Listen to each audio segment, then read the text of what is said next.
Capítulo 24. Mi primer año en Costa Rica. Antes del mes de octubre Julián se instaló en la cabaña. Comenzó las primeras clases de bribri y se entusiasmó con esa nueva lengua.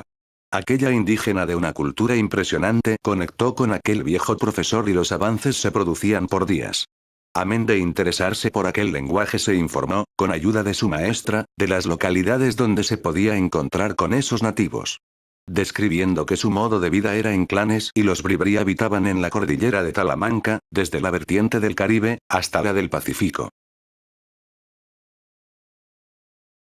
A lo largo de los ríos Lari, Telire y Uren, donde se encuentra la Reserva Bribri de Talamanca, de 43.690 hectáreas y 6.458 habitantes, con posesión indígena del 65%, en la cuenca del río Sixaola, con los siguientes asentamientos: Sipurio, Suretka, Amubre, Sepecoe, Coen, Xiroles, Bris, Catsi, Atalanta, Uren, Coroma, Yorquín, Soroquicha, Vesta, Chase, Talía, Paraíso, Costa Rica, Sixaola, Piedra Grande, Bolio, Huaxi, Fields, Telire, Bordón, Concepción de Atalanta, Acberie, Piedra Grande, Bratsi, Mojoncito, Xiroles, y Lari.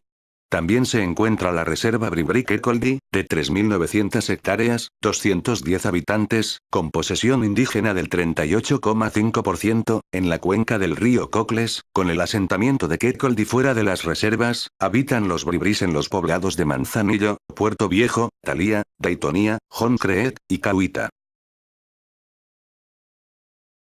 En la vertiente pacífica, los bribris se ubican en el cantón de Buenos Aires en la provincia de Punta Arenas. Allí se encuentra la Reserva Indígena Bribri de Salitre, de 11.000 hectáreas, 1.285 habitantes, y de 40% posesión indígena, en la cuenca del Río Grande de Terraba, con los asentamientos de Puente, Escalera, Salitre, Palmital, Santa Candelaria, Olán, Calderón, Río Azul, y Yeribaba. También está la Reserva Bribri de Cabagra en la misma cuenca del Terraba, con los asentamientos de San Rafael, Brazo de Oro, Las Brisas, Yoabín, San Juan. Tiempo de ocupación del territorio. Los bribris son el resultado de diversos grupos que habitaron este territorio desde hace 5.000 años. Es un grupo que se desarrolla de forma autóctona sin efectos de invasiones. A partir de principios del siglo XIX se les conoce como bribris. Aunque los abuelos de Andrea pertenecían sus antepasados a los bribri, ella no hablaba la lengua. Conocían sus costumbres y varias fábulas e historias que circulaban por los clanes de los indígenas. Con ellos también recibió información. Salvo los días que le tocaba ir a San José para el curso de entrenador de fútbol en su primer nivel, se solía perder por la cordillera de Talamanca y se mezclaba con las pequeñas colonias de bribri y se ponía a decir las palabras que sabía. Hubo gente que en un principio lo rechazaba, pero otros se sentían orgullosos de que un extranjero intentara hablar su lengua. Poco a poco se fue haciendo con nativos de las diferentes localidades, aldeas e incluso cabañas aisladas por la selva por donde transitaban.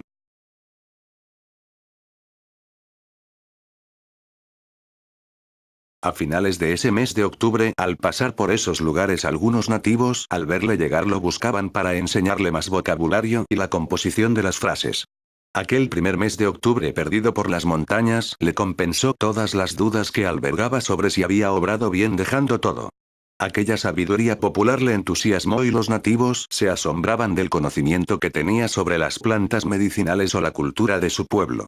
Los ancianos recriminaban a los pequeños que en ocasiones se avergonzaban de utilizar aquella lengua y ponían a Julián de ejemplo al interesarse tanto por su cultura.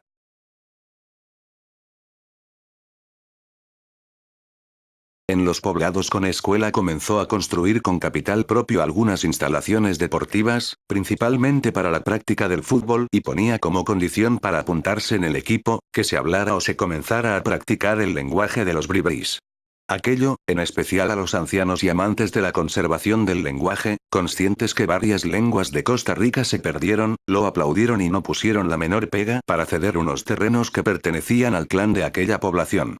Fue proporcionando medios para los jóvenes que desearan involucrarse en la tarea de enseñar a los pequeños a jugar al fútbol, y pronto creó una sociedad deportiva llevada y gestionada por los propios bribri, especialmente jóvenes entre los 14 y 22 años.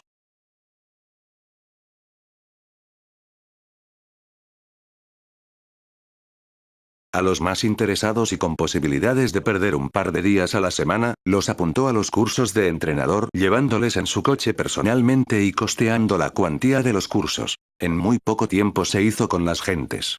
El día que pudo mantener una conversación completamente en Bribri, su corazón se llenó de felicidad.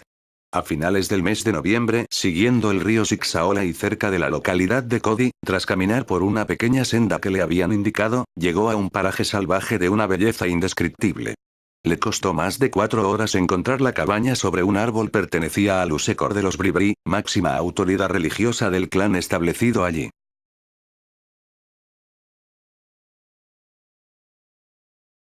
Ya había sido advertido previamente que no debía ser él quien contactara, pues de intentarlo se perdería por la selva y nunca podría hacerse con él. Siguiendo los consejos recibidos, optó por sentarse junto a una pequeña cascada de agua transparente, con toda seguridad proveniente de un manantial.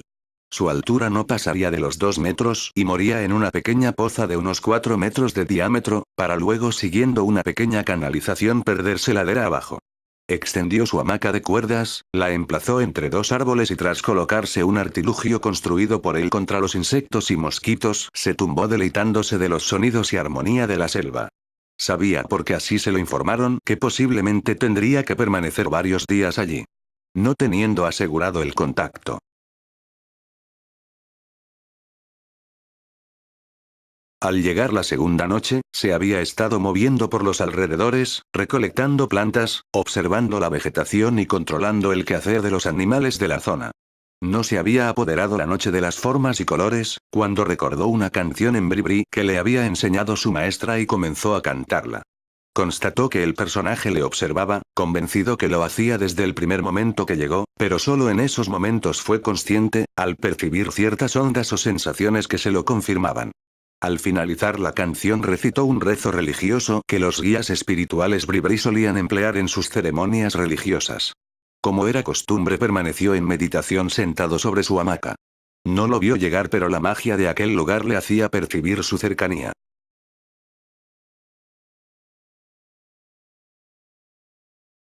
Seguía inmóvil, sentado y concentrado en la pequeña caída de agua. Una voz serena, pausada, relajada y con el lenguaje Bribri le saludó. Al girar hacia la procedencia de la voz no vio a nadie, pero estaba convencido que si extendía sus brazos y los giraba 360 grados le tocaría. Contestó al saludo, por supuesto en el lenguaje de aquel nativo, recuperando la posición de meditación. Sintió como alguien se sentaba junto a él en aquel artilugio flotante.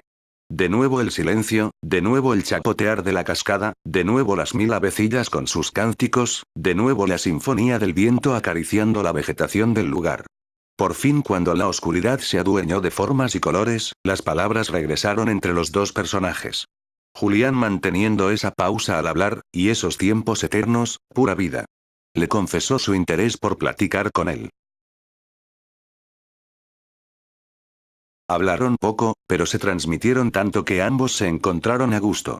Aquel personaje mostró su asombro y admiración hacia aquel extranjero. Era admirable que mientras muchos jóvenes se avergonzaban de hablar su lengua, alguien estuviera interesado en aprenderla. Con esa parsimonia, esa cadencia, esa dulzura y esos tiempos eternos, aquel Usekor le contó una de las leyendas de su pueblo. La creación del mar.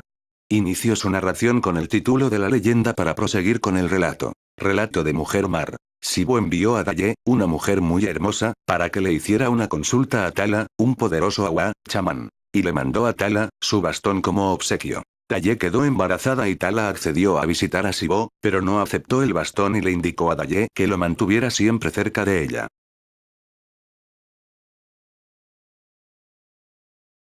Quiso probar qué pasaba si lo dejaba solo y cuando volvió a buscarlo una culebra le mordió, muriendo. Acomodada dentro del bulto funerario, empezó a hincharse. Sibo puso una rana encima para que el paquete no se abombara, pero la rana brincó para atrapar un insecto y de allí reventó, convirtiéndose en árbol. Su cabello se hizo hojas y las aves hicieron allí sus nidos. El árbol creció y traspasó la bóveda celeste. Okama, una persona con herramientas, y los malévolos Kambra, fabricantes de instrumentos de piedra, dueños de las vacas, ayudaron a cortar el árbol cuando Sibo les dijo: escucha el sonido de aquel árbol, pronto va a romper el aire. Sibo esperaba que al caer el árbol los matara. El venado hizo un trillo para que el árbol pudiera caer. El martín pescador y el cormorán cogieron un extremo del árbol e hicieron un gran círculo en el aire, hasta que se encontraron y el árbol cayó, disolviéndose en agua salada, mar. Por eso el sonido del mar se parece al de las hojas de los árboles. Y los nidos de lora y lapa se convirtieron en tortugas. Las hojas se convirtieron en cangrejos, y las aves en peces. Le invitó a visitarle cuando lo deseara y tal como vino se perdió en la oscuridad de la noche. Julián continuó en el lugar hasta la mañana siguiente. Se dio un buen baño en aquella piscina artificial y desmontando su cama de esos días, se aproximó al pie del árbol donde tenía construida su choza y le dejó un presente, un tambor artesanal construido por un nativo con un tronco y para el parche piel de barriga de iguana. Alzó su mirada hacia el árbol donde se asentaba la cabaña. No vio a nadie aunque estaba seguro que le observaba, sonrió y se perdió por el mismo camino que le condujo hasta aquel lugar. Llegaban las vacaciones de Navidad. Andrea pasaría las 3 semanas de vacaciones en Costa Rica, pero al día siguiente a la llegada de la viajera Maureen tenía que comenzar el curso. Los fines de semana se verían y sin duda algún día entre semana se desplazaría a San José para estar con ella. Julián vivió con intensidad esos 3 meses en Costa Rica, el lenguaje de los bribri lo iba dominando cada vez más y se volvió a reencontrar con el Usecor 2 veces más. Ambos personajes se llenaban de satisfacción con esos encuentros. Habían conectado perfectamente y la gente lugareña se extrañaba de la sintonía de ese español con el Usecor, pues no era muy común que se dejara ver ni siquiera con los propios nativos. Andrea se fundió con su maestro, aunque se conectaban casi todos los días. Tenerlo junto a ella era algo muy especial. Julián se alegró de encontrarla tan recuperada, cuando se fundió con sus abuelos comenzó a llorar como una magdalena. La abuela pensó que al haber estado tanto tiempo sin verse se había emocionado, pero el abuelo sabía muy bien a qué se debían esas lágrimas. Esa noche, aunque Andrea estaba agotada del viaje, se quedó con Maureen y Roberto toda la noche charlando. Les relató todo lo sucedido. Gracias a la familia y amigos lo estaba superando bastante bien. Comentando con los abuelos sus conversaciones con el Usecor, el abuelo le comentó que había muchas leyendas e historias y que en algunos casos coincidían un poco con los relatos de la Biblia.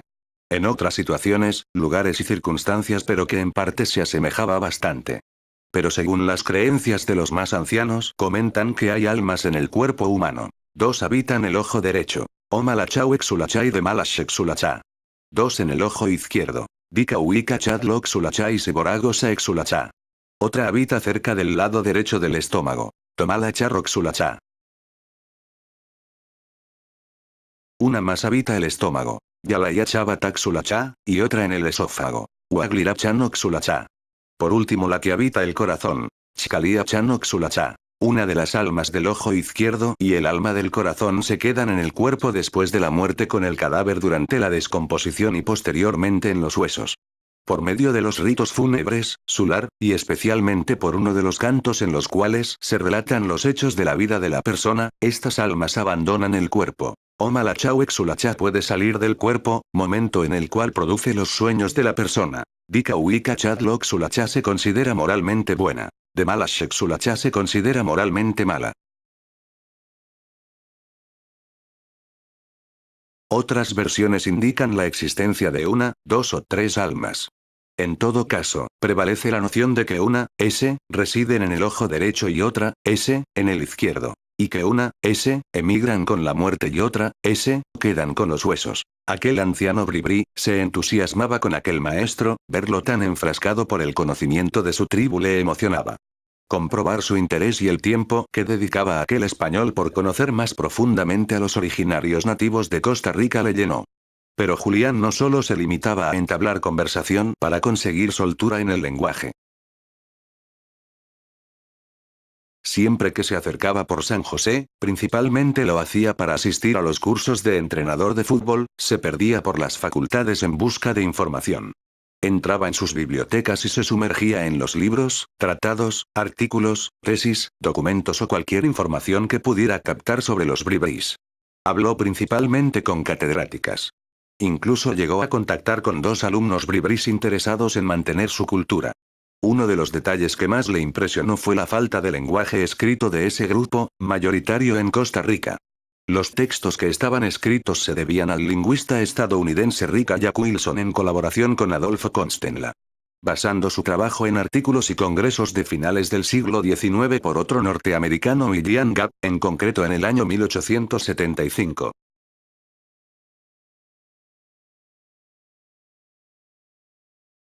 Posteriormente en la ponencia del 1888 por el lingüista alemán Max Uhle. Fue una velada encantadora, pero estaban cansados, los abuelos se habían ido hacía tiempo.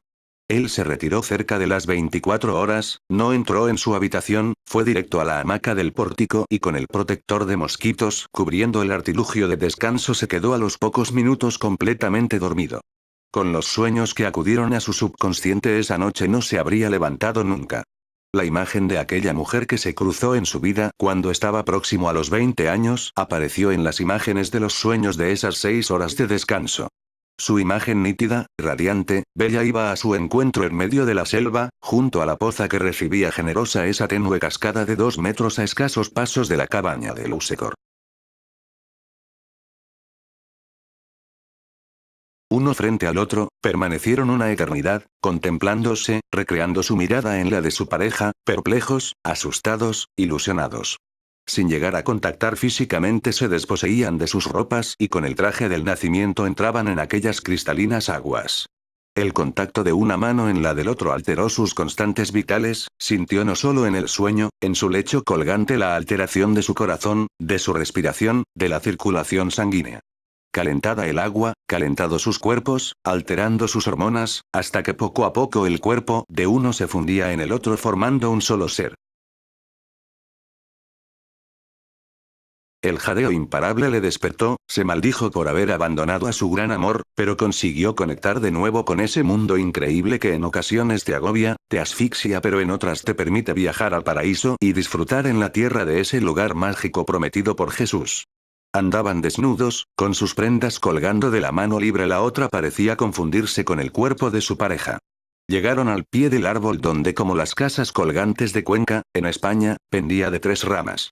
Entraron y en un lecho de tela amarrada por ambos extremos a unas lianas y estas a su vez a troncos de la cabaña les proporcionaba el nido de amor que precisaban, para continuar con esa pasión sin límites, sin tiempos, sin trabas, sin palabras. De pronto, como suele suceder en el cine, el salto de imagen se plasmó en el sueño. Ahora, unas veces de la mano, otras uno detrás del otro, correteaban por el linde del Caribe, mientras sus pies, sus piernas, sus muslos y en ocasiones hasta los cabellos se mojaban con las espumosas olas que morían a sus pies rindiendo homenaje a los dos enamorados. Sin previo aviso y al unísono, como si lo hubieran estado ensayando horas y horas, en un abrir y cerrar de ojos estaban sin ropas, corriendo como poseídos de la mano hacia el mar, para buscar cubrir su desnudez, buscar el calor de sus aguas, o para compartir con el Caribe el calor de sus cuerpos. De nuevo de 2 seres se hacía uno y compartían todo lo que se puede compartir en un arrebato de pasión, de entrega, pero especialmente de amor. Ahora la portaba en brazos, admirando aquella sonrisa, aquellos ojos, aquella expresión indescriptible para un enamorado, aquellas 2 flores que confeccionaban la armonía de sus senos. Un maldito congo con sus alaridos de comunicación le sacó de su sueño. Regresándole a la vida cotidiana, a la soledad de su soledad. Al infierno de no poder compartir su amor profundo con ella. Se levantó, tomó su iPod y con paso cansino, lento y nostálgico se encaminó al Caribe. Dios. Aquella canción, no pudo retener sus lagrimales y comenzó a llorar, primero unas lágrimas, luego sollozos, para finalizar con un llanto como hacía tiempo que no le sucedía.